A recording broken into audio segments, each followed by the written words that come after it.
So you're telling me I have to engage the students when I am a substitute teacher?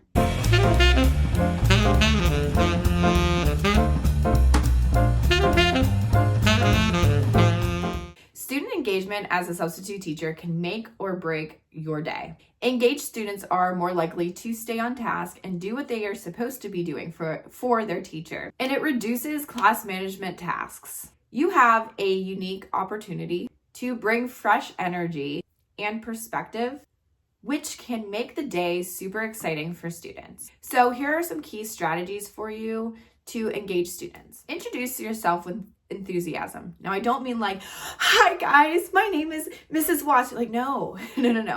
What you can do is say, hi guys, my name is Mrs. Watts. I'm so happy to be here today. I'm so excited to see all of your wonderful smiling faces, something along those lines. And letting them know that you are a warm person and you are kind and you want to be there for the day. The students can tell what sub wants to be there and what sub wants to be there to get paid. They're there for the money. Yes, we are there for the money. But what I mean is you will have a substitute teacher who will say, get in your seats now. I told you 3 times to get in your seat. If you didn't listen, I'm writing your name up. Meanwhile, they probably didn't even say it 3 times. They probably didn't even say it. Or you can say, okay, guys, it's time to get ready. Please sit in your seats. Okay, thank you so much for sitting in your seats. Let's get started. My name is Mrs. Watts, and you guys have this assignment to do. While you guys are getting out your Chromebooks, you guys are, my expectations for you are going to be this. There's 2 different ways of going about talking to the students. You do not need to be rude. Be firm, but not rude. There's 2 different ways of that, and that can make or break the situation. And setting expectations and making it fun. I kind of already said that, and I think that if you've been watching my YouTube videos, you understand why I say set expectations. Always use the students' names. This one's hard, I know. Being a day-to-day sub, it's like, what's your name? Just tell me it once and I'm gonna forget it, right? But when you say their name, maybe you have a seating chart and you're trying to get Olivia's attention, and you look and you're like, Olivia, and they look at you and you're like, Olivia, please sit in your assigned seat for right now. I need to take attendance. I need to do this. Thank you so much, Olivia, for listening. Hey, Olivia, can you go and pass out the papers? Whatever situation. But make sure you're using their names. That makes them feel loved, makes them feel like a human being versus, hey, you with the curly hair. I got that before. To make the lesson more interactive, if you are teaching, which can be rare these days, especially in middle and high school, especially if you are like in a subject, let's just say math, you may not be teaching the lesson, but you may just be monitoring the students. But if you are teaching, say you are a math teacher and you're like, hey, I can actually do this lesson, or you're a phys ed teacher or whatever it is, you can go about with the lesson and ask them questions just like the teacher would do, right?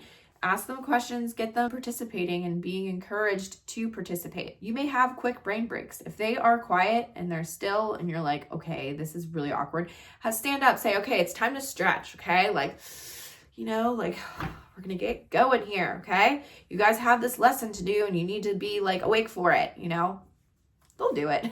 You can incorporate hands-on or visual elements to the lesson.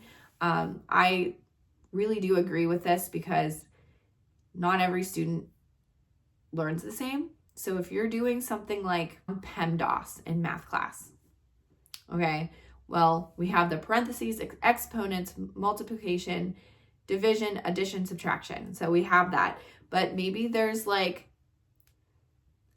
way that's more visual for a student who isn't strong in math. So after they do the parentheses, they go up to the P and cross it out. And then they do the exponents and then cross it out. Something along those lines, I guess, would be different. You are able to connect with their interests as well. You can relate lessons to real world topics.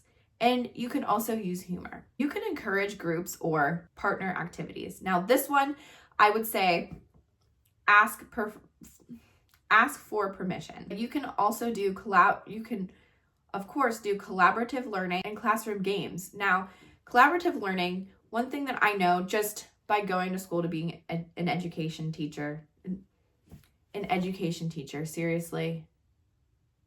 If you go to school to be a teacher, you are an education teacher. Anyways, one thing that I learned in my classes is that peer-to-peer learning has a huge effect on students, not just special ed students, but like all students. There could be some subject that like a student doesn't get, and it could be like an honors student, and they might not understand something in honors, but they're like the person next to them could understand it completely.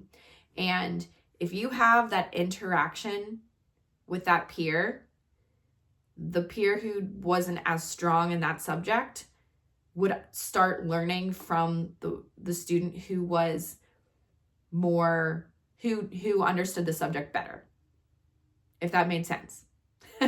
So let me try that one more time. So there could be two students who are